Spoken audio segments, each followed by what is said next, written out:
তিন ব্যক্তির জন্য জান্নাত হারাম। এক, মুদমিনু খামরিন, যে মদ খায়, নেশা করে, নেশাখোরের জন্য জান্নাত হারাম। কম্পিউটার, নেশাখোর, মদখোর, গাঞ্জাখোর, ফুট্টাখোর, বাবাখোর, ডাইলখোর, এই জান্নাত তার জন্য হারাম।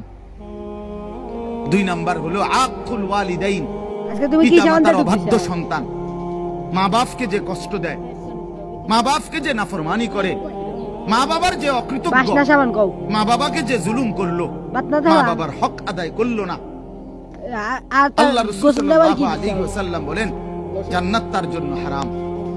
আর তিন নাম্বার, শুনতেছেন সবাই, সজাগ তো সবাই?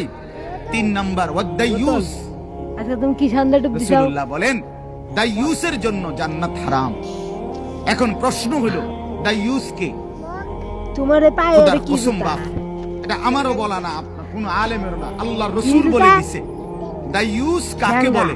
রাসূল বলছে ওয়াদাইয়ুস আল্লাযী ইউকিরু আহলাহু আল খুবুস। মাতা তুমি কি দিছো? দাইয়ুস বলা হয় ওই পুরুষকে, ওই ব্যক্তিকে যে আমার নাম আনিস রহমান, আমি চ্যালেঞ্জ করলাম আপনার যে ছেলে ফজরের নামাজ পড়ে না, মেয়ে ফজরের নামাজ পড়ে না, এ ভদ্র না, ভদ্র নয়,